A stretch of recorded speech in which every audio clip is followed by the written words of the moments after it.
Welcome into Behind Enemy Lines, a collaboration between the Pack-A-Day podcast with Andy Herman and the Paul Farrington Show. Paul, joined by Robert Ziggy Ziegler up at Harvard University, and Andy Herman of the Pack-A-Day podcast, as we mentioned before, for a Week 8 reaction to the Packers, the Vikings, the broader NFC North.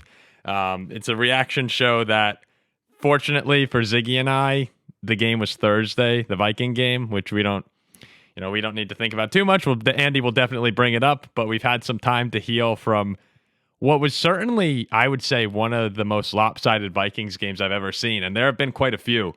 But the reaction, I don't know how plugged into Vikings Twitter and Vikings social media you are, Andy, but just from most Vikings people, the guys were tweeting out like, yeah, I've been a fan for a long time and I haven't shut the TV off in a long time. But this one, forget about like the stakes, right? Playoff games, we have our own misery. That was just one of the worst football games I've ever seen the Minnesota Vikings play, which is just terrible. Well, since the rest of this show is going to be mostly a crap fest for you two, let me start off with a couple really important things. Number one, and just some credit where credit's due.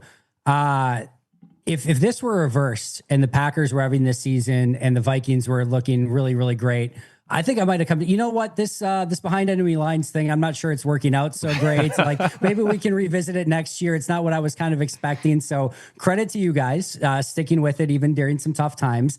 The other thing, you guys have found a cheat code and it's not fair.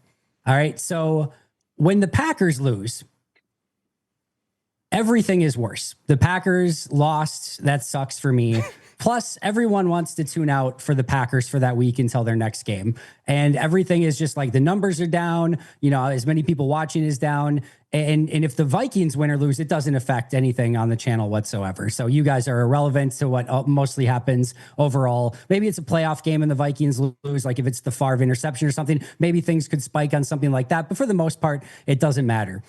You guys have figured out a way that when the Vikings lose, your numbers jump and spike and like everyone wants to share your misery with you. And when the Packers win, your numbers spike and everyone wants to rub it in your faces. So there's probably a piece of that is living a half-life, but you have figured out a cheat code to somehow find a way that even when you suffer a loss, you at least get a win out of it in some capacity. Whereas with most people, myself included, a loss is just a loss all the way along. So my credit to both of you for figuring out somehow the formula to cheat what is supposed to happen in those situations. Well, long ago when Paul and I were thinking about starting this channel, we thought what would be a reliable way to drive success. And we realized very quickly counting on the Minnesota Vikings to do well to build a fan base was just a bad idea. Like the Vikings, Paul's been saying this, we have not had 2 good years in a row besides like 2009 in basically our whole lifetimes. Whereas the Green Bay Packers, every time you look, things are going okay. So we had to adjust how we marketed our channel and how we're going to build ourselves in light of that. Because we went all in on the Vikings being good. Be game over. Yeah. You shorted your fandom, which is smart. It's like the Big Short. You shorted the Minnesota Vikings and found a way to pull off the perfect caper. I give you both a ton of credit. We have been lucky too, because I'd say 2023, right, when Love broke out was when the show started to really pick up some momentum. And that year, the Vikings were out of it. That was when Kirk Cousins went down. So even with, not that I'm sitting here cheering for the Packers, but like the channel's doing well and the Packers are winning, it takes a little bit of the sting out of it. Of course. And with the Vikings being out of it that year, it's like, all right, whatever. Like as long as the Packers don't win the Super Bowl, like it was cool seeing that ride of our show growing. Then 2024, Vikings are 14-3, and we managed to keep enough distance from you guys during the year that it was like it never really.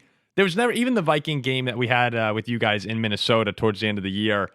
It never really felt like, okay, this is like do or die. The Vikings have to win this football game.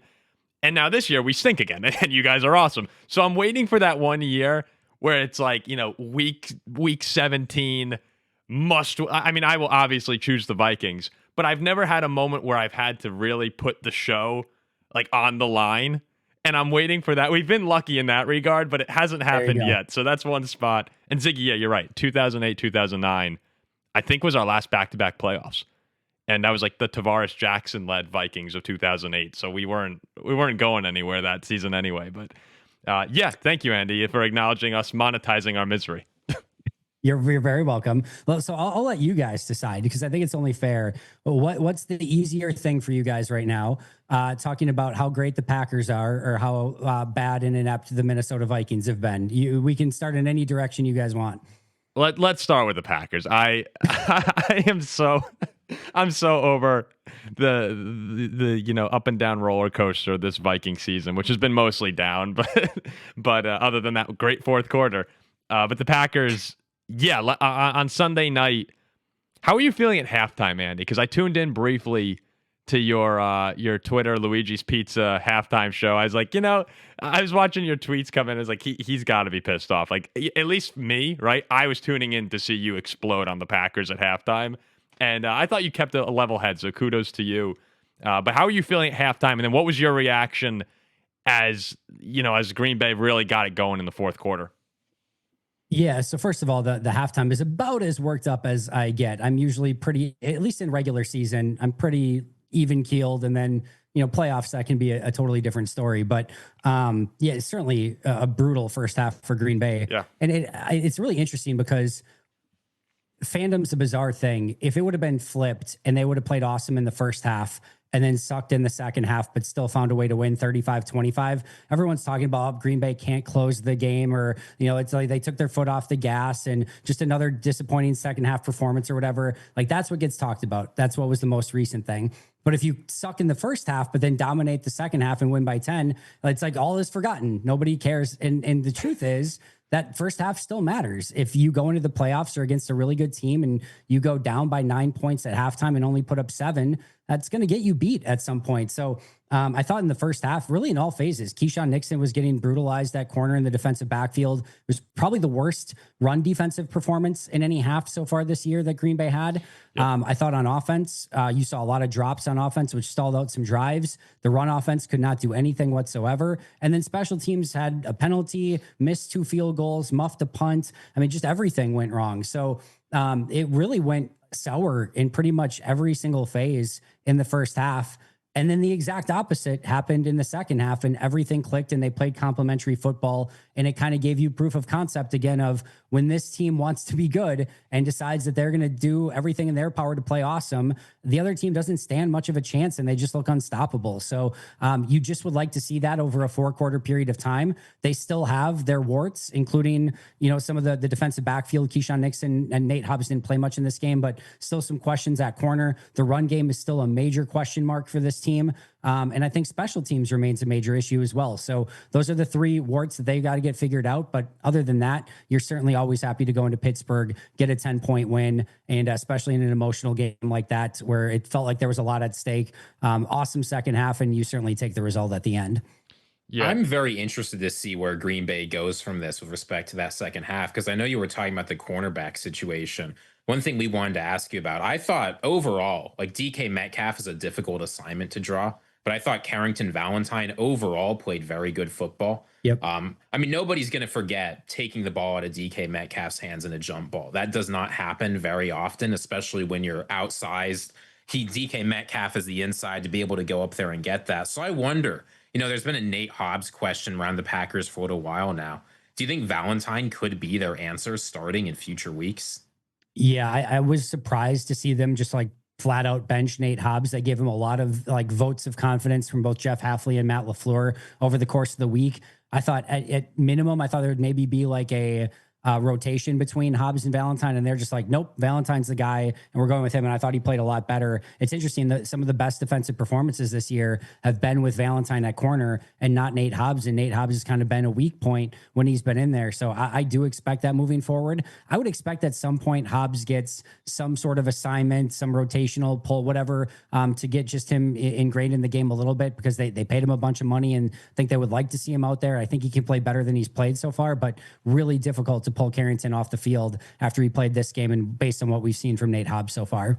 I was saying to Ziggy, even in our post-game reaction, Valentine had a couple of penalties as well, and he was playing really physical. But what I said to Ziggy was, I think that's actually kind of, even though you don't want to have a ton of penalties, it was just nice to see someone out there, like playing his ass off, basically.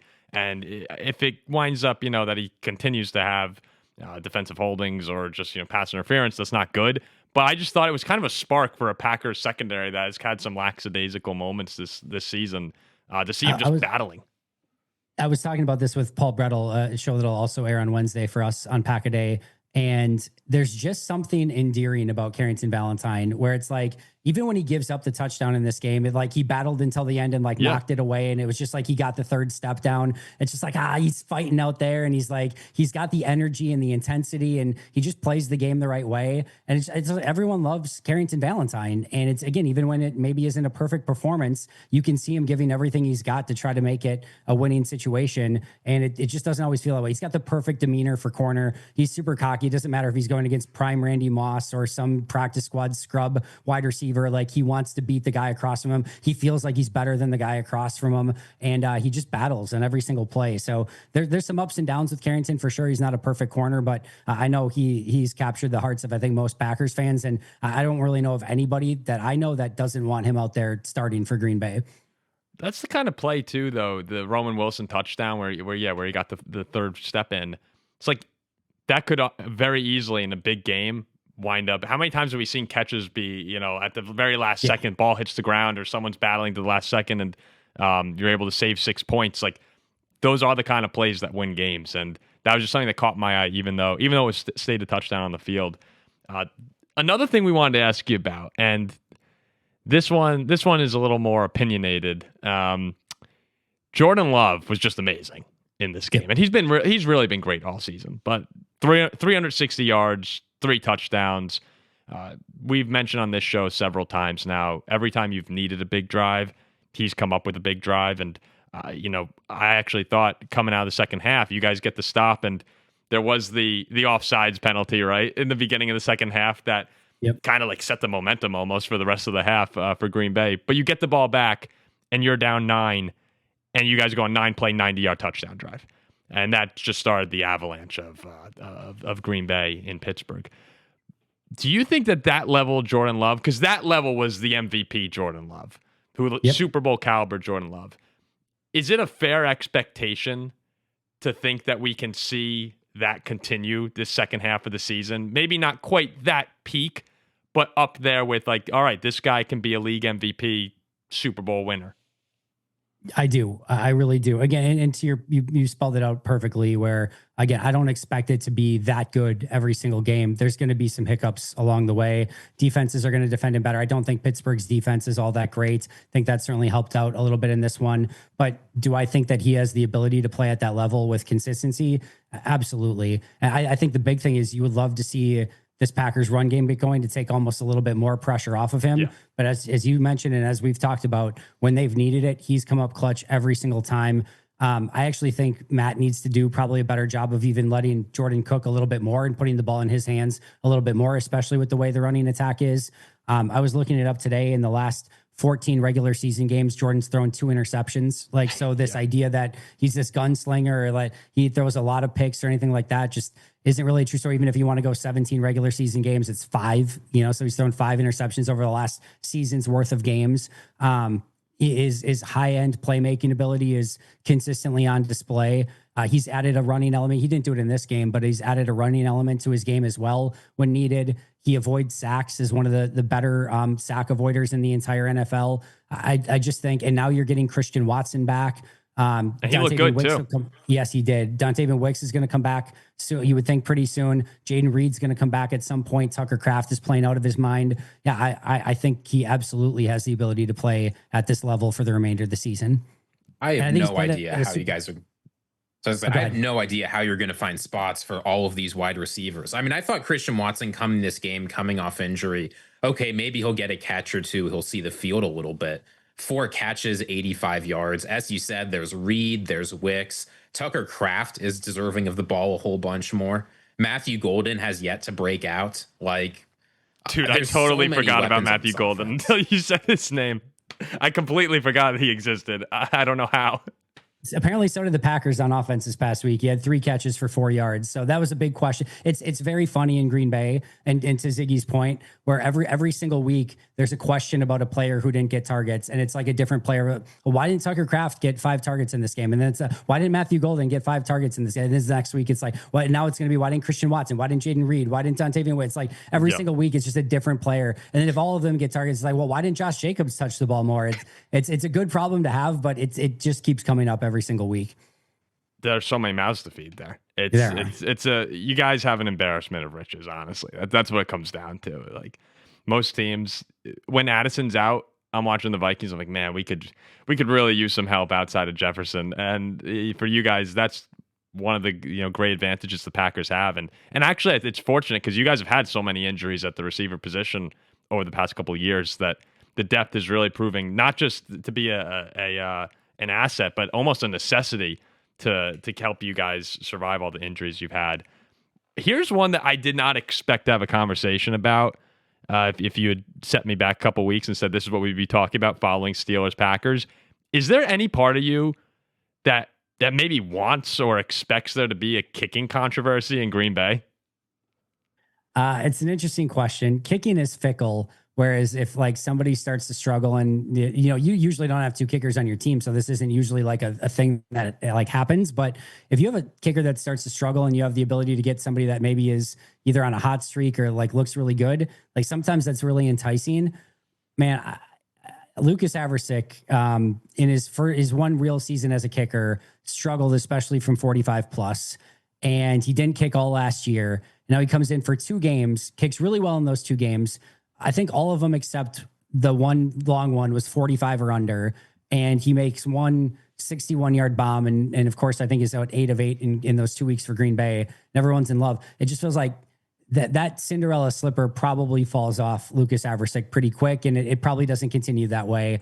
And if it's me, I'm staying with Brandon McManus. He's the kicker. You finally found your guy. He's a consistent veteran, knows how to kick. I know he missed 2 this week, 1 short, 1 wide. And the wide one can't happen when it's from like 44 or whatever it was. But I still have a lot more faith overall long-term in Brandon McManus. Now, will they keep McManus and cut Haversick, and Haversick will get claimed by the Giants and he'll go 1,000 of his next 1,000? Yes, 1,000,000%. That's absolutely going to happen. But I still would probably lean towards the veteran, and I honestly wouldn't mess with it too much.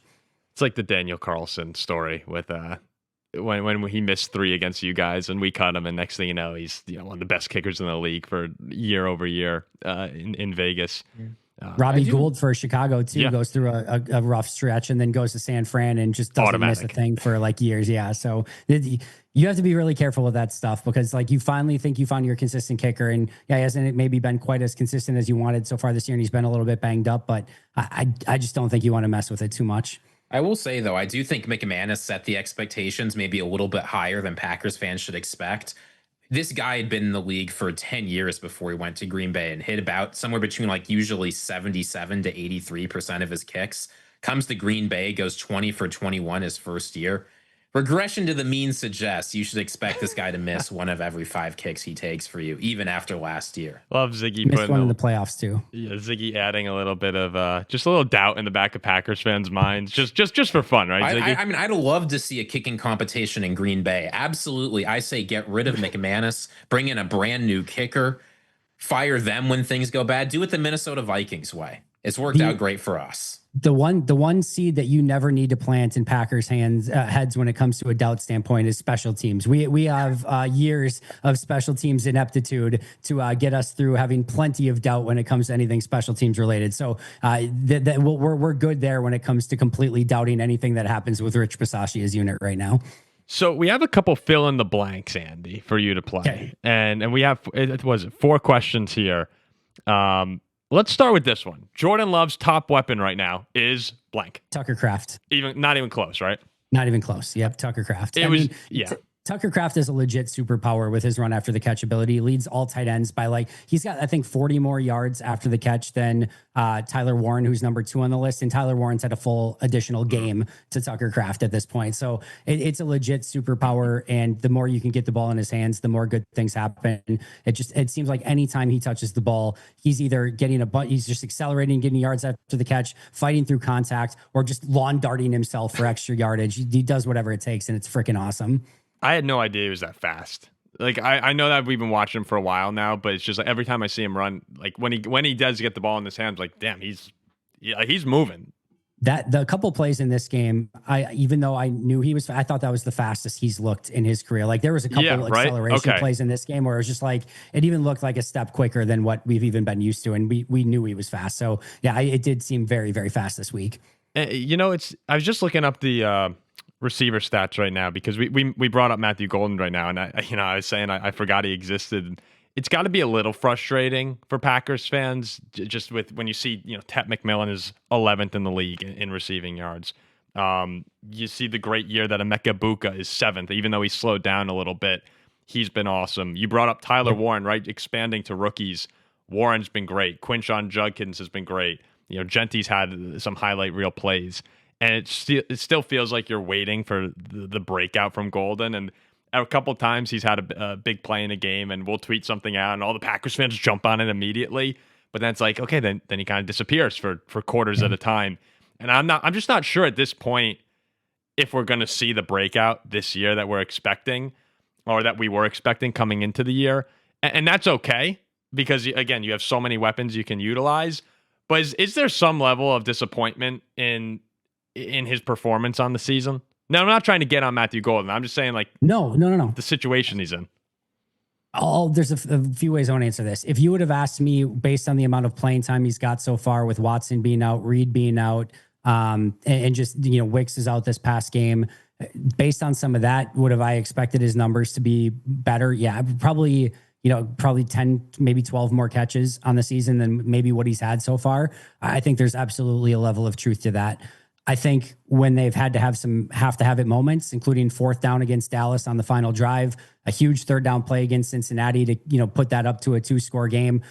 He's also come through in the clutch. There's a couple plays early in the year where he's gone on plays, just completely beat the defender, and Love just missed him on that particular play. So I think it's been a little bit happenstance. I love what I've seen from Matthew Golden so far. I think he's super talented. I do think this is just a victim of circumstance and really just the way that Green Bay plays, where it's not a player's thing, it's a plays thing, and whoever happens to be open on that. Like Matthew Golden's got a bunch of those little like bubble screens to the outside, and it just so happens this week when it's Savion Williams in that spot and they throw it to Williams, he gets a touchdown on the play and gets a touchdown before Matthew Golden does. Like I think a lot of it is happenstance, and I wouldn't be surprised. Like I don't think we're going to see a breakout season for Matthew Golden. I'd be pretty surprised if we don't get a breakout game from Matthew Golden at some point this year. He's going to have, I'll be willing to bet you like a 4 or 5 catch, 120 yard, 1 or 2 touchdown performance game at some point this year, whether that's in the season or in the playoffs. I really do expect it. And I just think, again,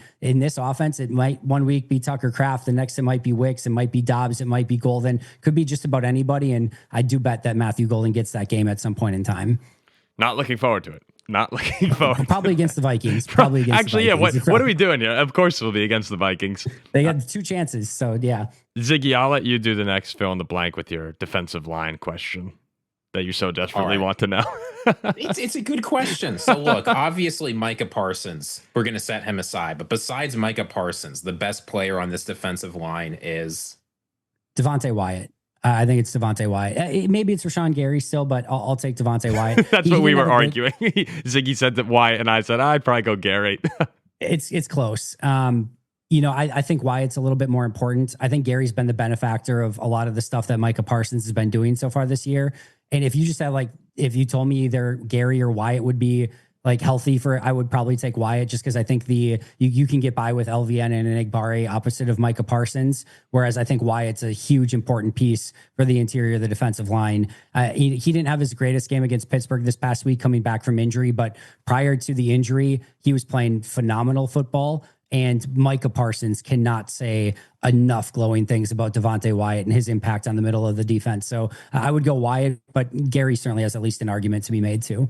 The Packers' next loss will be blank. And if you need, I could read you the schedule if you want to hear it. I was just going to be like, yeah, I could go in a variety of different ways there, but look, we're Vikings fans. We want to hear all about the next time the Packers are going to lose.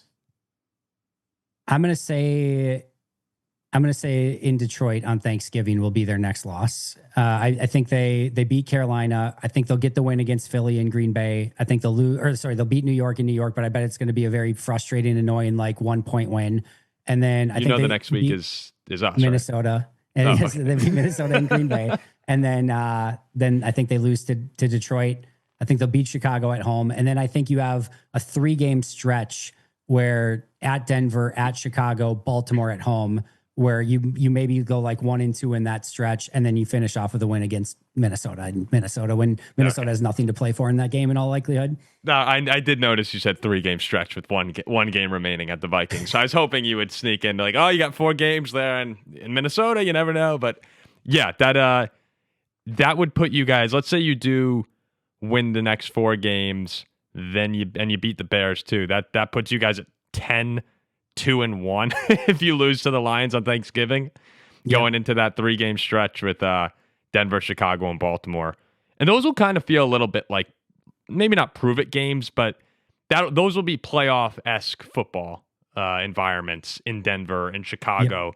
And then I'm assuming, you guys get Lamar, that'll probably be flexed into a night spot, assuming Baltimore's making it. The Ravens are still in the playoff hunt at that point, and you're expecting that to be like a must win for the Ravens if they want to get in the playoffs. Like that could be a really intense, fun game. And especially if, like, depending on where Green Bay's at, like I doubt that they're just going to have like the North. Like I would expect Green Bay and Detroit are going to continue to fight at the top of the NFC North and maybe even the NFC for the rest of the season. But for some reason, if Green Bay does have like something wrapped up and it feels like Green Bay, Minnesota is a glorified exhibition game, like that Baltimore game could be like their last big, game of like warm up before playoff time. Yeah. I mean, if that's the case and you guys are the 1 seed, that'll be interesting how you handle it too. I know we're talking way into the future and assuming a lot of wins here, but then let's say you got the bye. If you're the 1 seed, that's like 3 weeks off between football games. I wonder how LaFleur, maybe you play a half or something against the Vikings. Ziggy, you were with him, right? You said, I think when we were discussing this question, you said at the Lions, you expected to be the next loss as well. That's what I think. This Eagles team is good. Drawing this Eagles team out of a bye with a newly revamped offense, I think, is certainly not what Packers fans were hoping for. But at home, Green Bay's finally starting clicking. I think the Panthers game will be a good way to try and continue the momentum leaving this Pittsburgh game. I mean, we would have said the same thing a few weeks ago about the Browns. I'm pretty sure we did on this show. That's what's funny, right? I'm not worried about that game. That's what's funny to me is we're doing the same exact thing that all the Packers fans have been so upset about, being like, yeah, all right, like we really don't even need to look at the Panther game. Like this should be a blowout. And I expect it to be a blowout, but there is some degree of importance of the Packers coming out and really looking good in this game. If they come out and are sluggish, I think you just want to move past whatever that, like it's almost like you had a cold for a few weeks, right? That's what you're kind of hoping it was, and you can pick it up. Listen, in any given game, a win is a win, right? Like I'm not too upset about winning by 9 against Cincinnati, winning by 4 against Arizona. It doesn't bother me too much. At some point, the best teams in the league, the ones that win Super Bowls, really beat some teams on their schedule. Like they have some like 25, 30 point wins that it's really difficult to be just like, yep, that's the best team when like every game is like competitive still in the fourth quarter. You got to turn it on. You got to show at some point like some level of dominance. And this is like, I'm not saying it's going to happen, but this would be a great week to go do it against Carolina. Yeah. And the second half against Pittsburgh, I would count that. Like I would count that as what you're explaining. The last one we have here for the Packers here. The Packers' biggest threat in the NFC is blank. Detroit. Definitely Detroit. Yeah. We talked about it. I like the Rams a lot. I think they're a really good football team. I probably like Tampa more than most. I probably like Seattle more than most. And I still think Philly's going to be super competitive when all is said and done. It's a really tough NFC right now. And I'm not like, honestly, any of those teams that Green Bay would face in the playoffs, I would not be like, oh, they get like they get the Rams. Oh, the crap! Like, I don't want to necessarily face the Rams or any of those teams. So I think it's going to be a very difficult stretch in the NFC. The best thing you can do, I think, right now is get that bye and have to have those other teams fight it out in the first week, and you just get to rest. And then hopefully the two teams ahead of you knock the crap out of each other, so that that team comes in a little bit beat up or whatever. But it's going to be a really tough NFC. I would say Detroit, but the Rams are right there with them too. Yeah, I think I would agree with those top two teams. I'm looking right now. If the season ended today, the top, so if you wound up being the 5 seed, right, you'd be going to Seattle, Seattle or the Rams in the first round, which is where you don't want to go. Yeah, I mean that's like us last year, right? You know, we lose out on the 1 seed, we go, and I know I think we were in Arizona because of the fires, but we're playing the Rams in the first round of the playoffs, not in Minnesota, and you're like, do you really want to draw Stafford in round 1? That's brutal. So yep. Even if the Packers end up this season with 12 or 13 wins, if the Lions make it 14, make it 14, yeah, why not 14? It's a couple things really quick before we move on from Packers. Yeah. Obviously, if you guys have other things, I'm happy to talk about it too. But number one, you just going back to what you said about like the Carolina game, it would not stun me at all if they beat the Lions in Detroit on Thanksgiving and like lost to New York along the way. Like that would be the most Packers thing. Like what we've seen so far, they beat Detroit, they beat Washington, they beat Pittsburgh, they lose to Cleveland in Cleveland. Like if they lost to New York in New York and somehow beat Detroit, like I wouldn't even be stunned by it. The other thing I just wanted to ask, like from your perspective as Vikings fans and as like not outsiders directly, because you guys cover the Packers a lot as well, but what is your view of where this Packers team is at right now? Hey friends, it's time to get our sleeper picks in for Packers-Panthers this coming Sunday, noon in Lambeau Field. I'm excited for this game, and I'm going rookie heavy for my picks in this game. First of all, Matthew Golden. He's a little bit frustrated, hasn't been utilized more.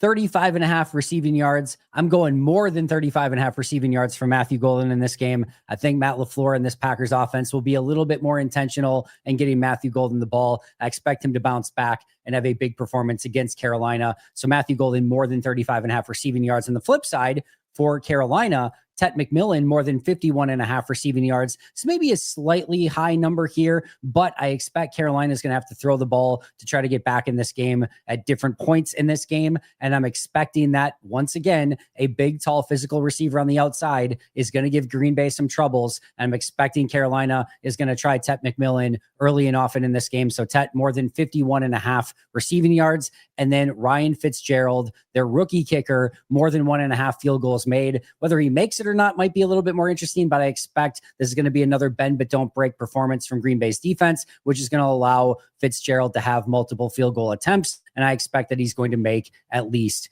2 of those. So Matthew Golden, more than 35.5 receiving yards, Tet McMillan, more than 51.5 receiving yards, and Ryan Fitzgerald, more than 1.5 field goals made. The best part is that you can get a 100% match up to $100 by utilizing code Packaday over on Sleeper. Again, a 100% match by utilizing code Packaday over on Sleeper. Terms and conditions apply. Check those out over on Sleeper. And of course, they are available in over 25 states. So if you haven't checked it out yet, what are you waiting for? Get after it and get your Green Bay Carolina picks in for this week.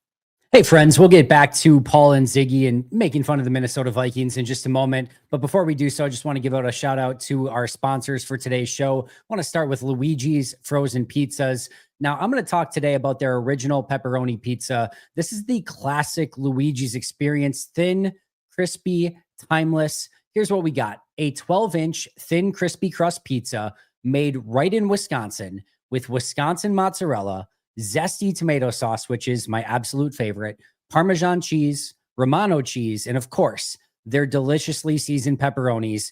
They are crisp, crunchy, satisfying, and you can find them in the freezer section of your local grocer. You can check luigispizza.com for the location nearest you. Trust me, you're going to enjoy these. Go get one as soon as you possibly can. Also, shout out to Alchemy Wealth Management. Now, I don't know if you guys are thinking a lot about retirement. For me, it was pretty simple because I've been thinking about retiring since I was in about 6th grade. But whether you are just thinking about it, already retired, or right near the state of retirement, you should check out retirewithryan.net.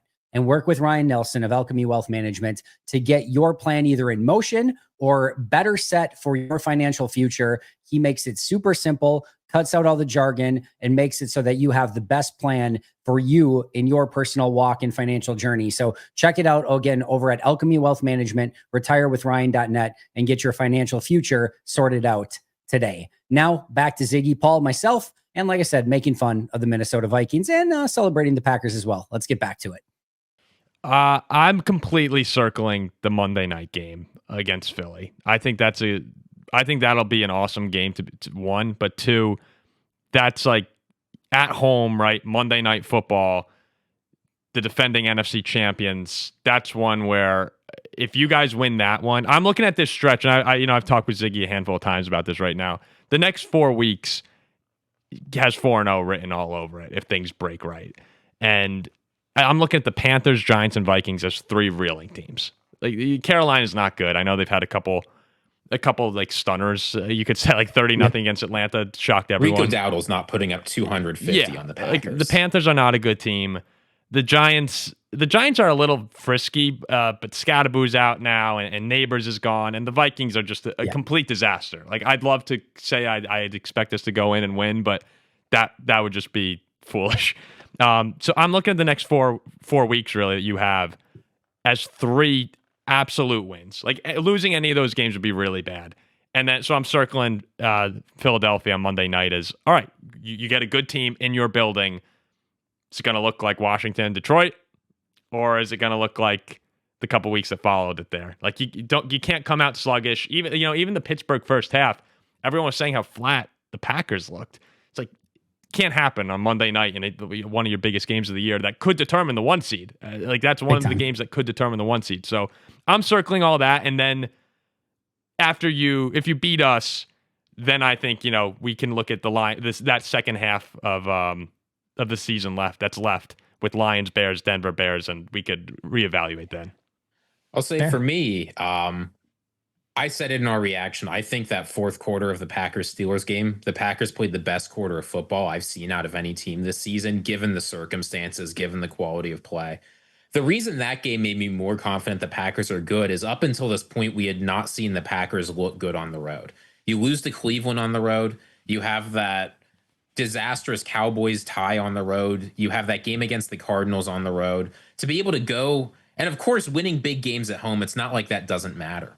But whether they get the 1 seed or not, you've got to be able to beat Detroit on the road if you want to get the 1 seed. I think that's just going to be how it is for Green Bay. So seeing them go into a tough environment, the Steelers fans were fully into it going into that third quarter and just dominate from there, definitely made me think more about this Packers team. But good news for them, I guess, we talked about in the season preview, besides going to Detroit and the Steelers game, every tough game you have is at home this year. Yep. Yeah, Detroit. And I guess going to Denver in December. Denver's not going to be easy for sure. That's going to be a tough one too. Well, I'm looking at Detroit right now. They go to LA, they go to Philly, they go to Washington, which will be tough with Daniels back. So yeah, a lot of those games. I mean, you guys don't even have the Rams, right? Yeah. So Lions went to Kansas City. And then they lost that one. One of the few Lions losses of the past few years. And went to Green Bay and lost that one. Yeah. So there was one actual other note, Andy, that I wanted to bring up because I said on the reaction show, you guys before at halftime of the Steeler game, in your last 18 drives on defense, going back to the start of the second half against Cincinnati, you guys had allowed a score, a touchdown or a field goal on 12 out of 18 possessions. You could actually bump it up maybe to 13 out of 18 because there was a missed field goal in there too. So it's like 5 stops, really 5 true stops in 18 possessions. And I was sitting there watching the game going like, does this defense just like stink? How big of a problem is this actually going to be? I thought the best takeaway for you guys actually wasn't how great Love was or Tucker Kraft to turn it into Rob Gronkowski, but it was the second half being 3 and out, field goal, 3 and out, 3 and out, fumble before the late touchdown. I thought that was the most encouraging thing for you to take away was the defense actually finally finding its rhythm again. Well, I think one of the things I said in the halftime show is like, does this defense know you can force 3-and-outs? Because it was like, even when they like got stops, it was like 8-play drives that would end in like a missed field goal or something like that. Is like, do you know that you can get 3? And then of course, second half, like you said, they have a 3-play 2-yard drive, a 3-play negative 3-yard drive, a 3-play negative 9-yard drive, a 2-play fumble drive. Like they immediately stepped it up and Domination. just said, yep. Yeah, for sure. So I'm right there with you. I think it was a big time performance in the second half, and just really appreciated that they stepped up and were able to get some quick stops and get Green Bay the ball back, especially with the heater that Jordan Love was on. Not only did I have to go through that on Sunday night, Andy, but I was producing a show for my company, and I couldn't do our preview show. So Ziggy wound up taking it solo. And I tune in at the very beginning, and it's just Ziggy doing his thing, and we have our listeners tuning in, and they're having a great time talking about Steelers Packers, a little bit of the games beforehand.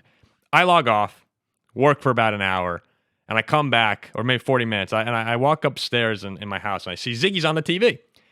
And he's in this Packer jersey. And I'm like, when I walked in, I was like, what the hell happened here? And finally, I actually logged on to YouTube and I left a comment like, what the hell's going on? And everyone in the comment section. I wanted the Packers to win one game this season, and it was this one. I would have been happy if they went 1-16 for the rest of them, but at least they won this one. And people think it's a bit, Andy, like, because I wrote a YouTube comment and my name popped up and it's like, what the hell's happening here? And everyone in the chat's like, oh, Paul's not happy about this. It's not a bit. I actually walked in and was like, Ziggy, what is going on here?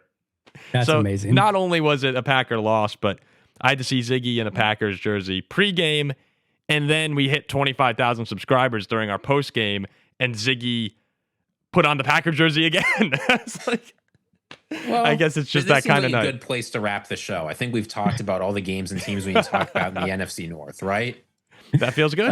Hey, we can celebrate the Bears looking inept against the Ravens. That's probably the best thing that happened to the Vikings this week. I actually thought that Bears loss was just truly horrific. If you're really a Bears fan, it was like that was your moment to really establish, maybe not even establish yourself, just like, get a huge win and continue. They have a pretty weak schedule coming up, and we were talking about 7-2 being in play. To lose to Tyler Huntley in Baltimore was like, it almost makes it feel like a complete setback from where you were 3 days ago. I was talking to my buddy who's a Bears fan, and I don't know if you guys remember when, I won't spoil anything, even though I think we've passed the deadline, but when Game of Thrones was in its last season, you could bet on who would ultimately end up on the throne. And the person who was ultimately on it was like the heavy favorites in Vegas and it made no sense. You're like, what? That's not possibly going to be the case. But the Vegas had them as favorites by so much. You're just like, it was basically a spoiler. You knew Vegas had to know, or there'd be no reason that person would be so high on the betting odds. And then of course you get to the final episode and that is who ends up on the throne. And you're like, well, clearly they just knew. It's to the point now. And I know Vegas isn't perfect when it comes to predictions, but you go into this game and you're like, it's Caleb Williams and this Bears team that's won 4 in a row against the Ravens, who have looked completely inept, and Tyler Huntley is starting at quarterback. Clearly, the Bears are going to get and then you go out and look at who's favored in the game, and it's the Ravens by like 4 points. You're like, well, I guess the Ravens are just probably going to win this one. And sure enough, the Ravens go out and beat the Bears, and it's not even like particularly as competitive as you would have expected it to be. It's just like, how do they know? How do they always know this stuff? Because you look at it on paper and you're just like, clearly the Bears are going to continue. They're going to get a big win against a Ravens team that has like their third string quarterback. And it's just like, nope, the Ravens still win. Yeah. Well, first off, it's actually funny you mentioned Game of Thrones, because I just finished it. Well, not just, but like Ziggy, like 5 months ago. And I was so pissed off that we wound up running the final like 30 minutes of our show talking about Game of Thrones. Yeah, I that and How I Met Your Mother, to me, the two worst. I didn't see that one. I haven't seen any episodes of that, thankfully, so I can't be too upset about it. But yes, the last season of Game of Thrones, an all-time devastating season of any TV show ever. There's actually one of the main characters in How I Met Your Mother is a big Vikings fan. There's actually one full episode dedicated to the 99 NFC Championship game. And they go to a Vikings bar, and whenever someone says it, they're like, 99 NFC Championship game? And someone goes, yeah. And they all go, damn, and slam the bar top. Like, that's how bad of a game it was. There's a whole sitcom episode dedicated to one football game. Love it. I can think of a game that was about as bad for the Minnesota Vikings. Go ahead, Ziggy. All right, I guess I was trying to stall long enough. Go ahead, Look, Ziggy. I said during our preview that I am so tired of the Minnesota Vikings being a get-right team, but I just felt like this was going to be a get-right game for the Chargers. Even I did not expect what we saw from the Minnesota Vikings. Every single thing that could have gone right for the Chargers did. Justin Herbert obliterates us. Kamani Vidal carves us up on the ground. Our defense looks totally flat. Our offense, apparently Kirk Cousins has been playing for like a month with a torn shoulder, and we let him try and tough it through. Yeah, and it's like that apparently was their plan at quarterback. I have to imagine being Carson Wentz, having Kevin O'Connell say, go out and get their champ with your torn shoulder, while ridiculous. JJ McCarthy is taking yet another week to recover from the ankle. It's like, he's a tough guy. He did a great job, but come on. Aaron Jones has done nothing for us. Besides Justin Jefferson, it doesn't feel like we have any weapons. The sky is falling in Minnesota, and now in our get-right spot where we're trying to recover things and get ready for maybe a playoff push, we have to go to Detroit. The season's over. Yeah. If we were playing like the Raiders, I'd say maybe we can get right here and fix things. The Viking season is over. I appreciate your optimism there, but get right in Detroit with McCarthy coming back. Yeah, it's not going to happen. That's a great attempt at optimism. Yeah, we were discussing some types of Vikings questions we could pose today, and as far as like the Detroit game, I don't have much other. It's more of that looking ahead, like what JJ McCarthy doing changes for the trajectory of the year, or him coming back, how that changes our hopes for this season. And as far as this year goes, like I've totally given up. I have no real semblance of hope left. Now, there's one spot Ziggy and I differ, Andy. If McCarthy comes out and we beat Detroit somehow, which I am essentially ruling out, but if that happens, okay, I'll come back on next week and I'll be trying to figure out paths to the playoff. Ziggy, you said though that even if we win, you're like done with the season. I do not think, as I've said, maybe we can get some fluky win in Detroit, but the Vikings basically from here have to go 7-2 just to make the playoffs. The NFC is competitive. There's going to be a lot of teams with a lot of wins. Do I think that in his first season starting, based on what we've seen, even if we get 4 excellent JJ McCarthy quarters, we're going 6-1 from there, 6-2 from there for the rest of the season? I just don't see it. So if I'm Kwesi Adolfo-Mensah, I'm on the phones, I'm seeing what teams are willing to trade for some of our players. I have a very hard time thinking that no matter what we see this weekend, it's time for Minnesota to go in. Mm-hmm. Mm-hmm. Yeah, I have a couple things I want to get to. So first of all, my question I will pose to you, what is the greater number the remainder of this season? Packers losses or Vikings wins? Come on. It's funny because Ziggy was posing the same question of Vikings or Bears wins. And it's like, all right, Ziggy, it's Bears. Packers losses or Vikings wins?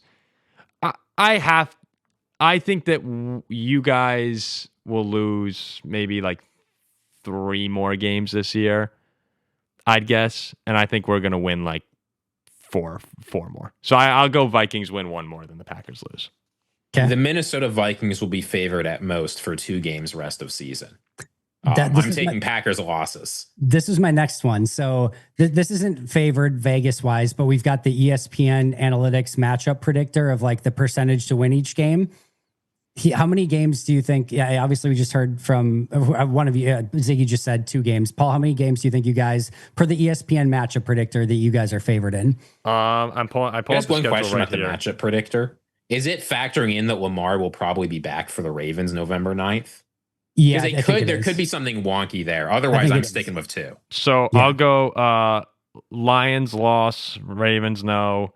Host the Bears maybe. At the Packers no. At the Seahawks no. Host the Commanders maybe. At the Cowboys no. At the Giants maybe. Host the Lions no. Host the Packers no. I'll go 2. So Vikings, Lions 75%, 75.4%.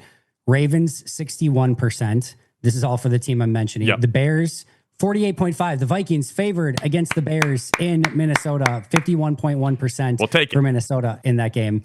74.2% for Green Bay, 64.1% for Seattle, 57.2% for Washington, 65% for Dallas, 63.2% for New York. No. Even New York is a 63.2% favorite. 65.6% for Detroit, 64.1% for Green Bay. Okay. Per the ESPN matchup predictor, Minnesota is favored or at least expected to win one of their remaining games against Chicago at home in Minnesota. So we're going to be 4-13.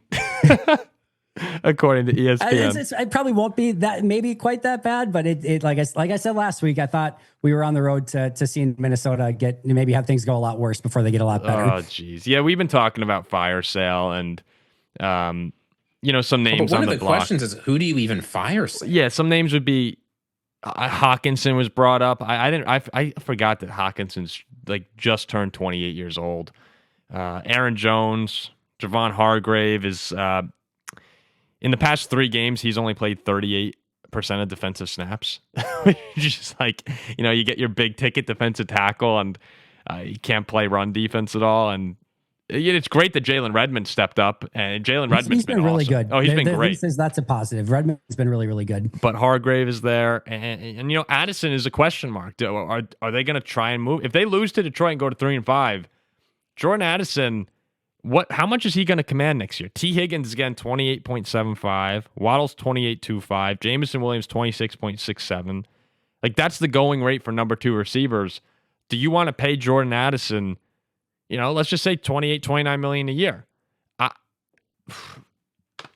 I think I would, but I wouldn't comfortably do it. You know what I mean?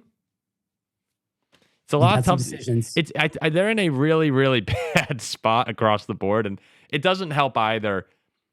It doesn't help either the injury luck the Vikings have had this year. It's Carson Wentz is playing with backup left tackle, backup right tackle, backup center against the Rams. The Andrew Van Ginkel injury has obviously been massive because Dallas Turner has not stepped up the way we were hoping for. Across the, Harrison Smith missed a lot of the beginning of the season. He's finally playing again, but he clearly doesn't look like himself anymore. And maybe that's just because he's old. But, we've had it's been just a nightmare year across the board. Bad injury luck, bad decision-making, and obviously JJ has been out. So... And this is what makes a Minnesota Vikings nightmare year. It's not the years where we go in knowing it's going to be terrible. We're not the Browns. We're not historically the Detroit Lions. The nightmare year is where you go in thinking, we just need one thing to go right and everything will be great. And not only does that one thing not go right, but things you could not have anticipated across the board just spiral. And then suddenly you're 3-4 and we're favored to win one game for the rest of the season. But it's also, they're just playing bad too, right? I can make a bunch of the injury excuses and we can be upset about the quarterback situation, but the defense got scorched. LA was going up and down the field the entire night. They ran for, how many yards did they wind up running for in that game? They had 207 rushing. Over 200. Yeah, 207 on the ground.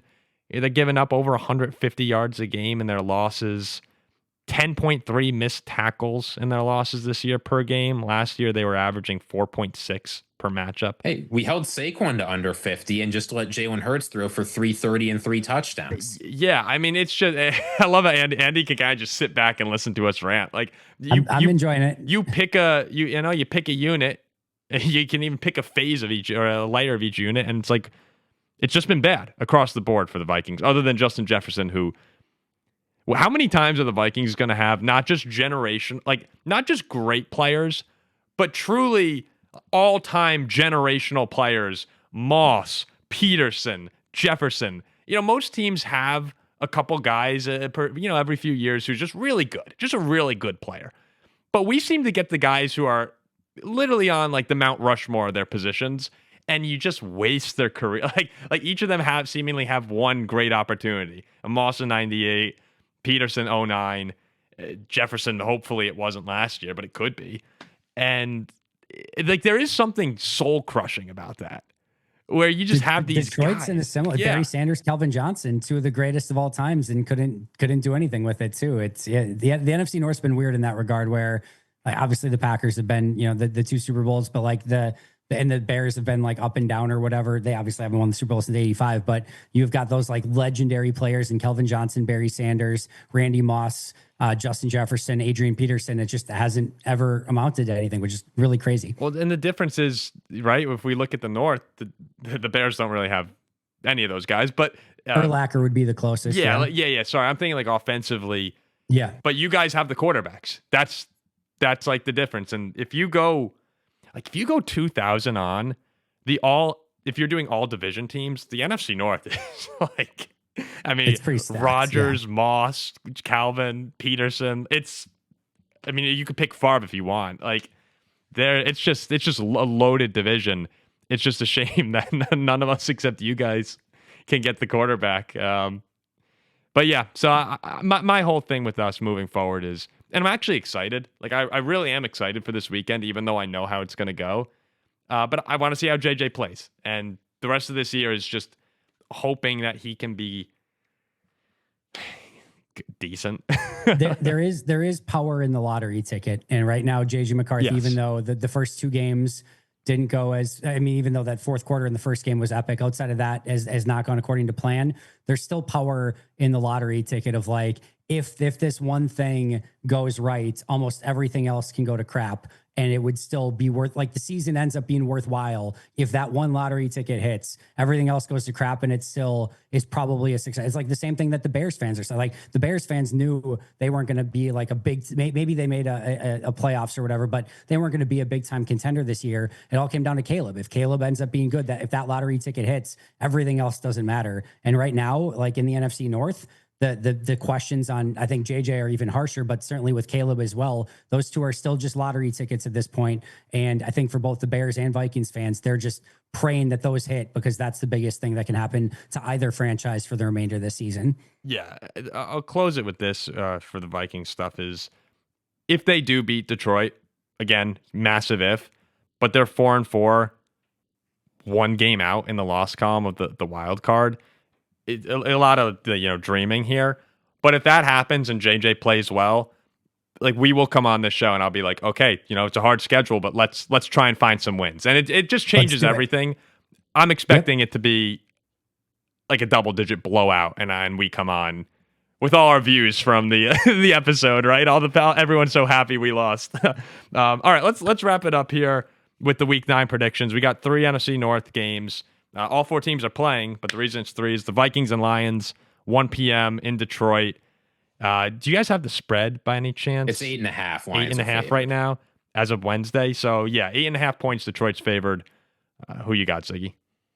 I don't understand the spread at all. This is going to be one of those Lions games where they win by well over double digits and just keep beating up on us because they can. Give me Detroit, probably minus 15.5. Good God. Gosh. I'll take Detroit, and I'll take the spread as well. I think Detroit wins by more than 8.5. Yeah, I don't think it'll be pretty offensively for us, and defensively, it's also been a nightmare. So, like, where do you find the optimism? The Panthers go to Green Bay at 1:00. The spread right now on that one's Green Bay by 12.5. I'll go ahead, Ziggy. I was going to say, I don't know what quarterback's going to be playing, but that didn't move the line much last week either. Packers easily here. I'll take Packers barely. I'll say they win by 13, just barely cover the spread. Yeah, I'll take Packers in the spread as well. I'm not sure Green Bay is going to dominate the way that they did in the second half against Pittsburgh, but I just think Carolina's bad, and Green Bay will open it up in the second half. 26-13, something like that feels about right in this game. Yeah. Maybe Green Bay has to settle for a few too many field goals or whatever, but something like 26-13 feels about right. Yeah. If you guys do dominate the way you did in the second half, like that'll be a great momentum into Philly. And last one, Bears at Bengals. That's at 1:00 as well. Right now, Chicago is a 2.5 point favorite. I'm not taking Chicago as a road favorite this season, even against the Bengals, even the Bengals coming off an inexplicable loss to the Jets that's only being overlooked because the Bengals are bad. I'm still taking the Bengals to win this one. Joe Flacco beats the Bears, continues his NFC North tour. I'm going to do the same. I'm going to take the Bengals. I don't feel great about it, but I'm going to take the Bengals. I'm going to take the Bears. I think they'll get right.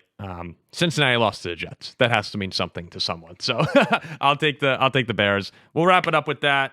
Another great week of the show. Andy, Ziggy, let's keep it rolling, and hopefully, hopefully we're both coming out here with wins. We got to root for everyone. So wait, listen, Packers fans. Again, we don't root for Minnesota. We root against Detroit, but we would prefer that you guys win this game. I'll just put it that way. Yeah. No. Yeah. I think this week you guys are definitely on our side. Maybe you could get in on this skull right here, Andy. Can't do that, but I will say I will be very pleased if we're talking about 2 victories for Green Bay and Minnesota next week. All right. Well, you go ahead, Andy. Wrap it up. People love your outros.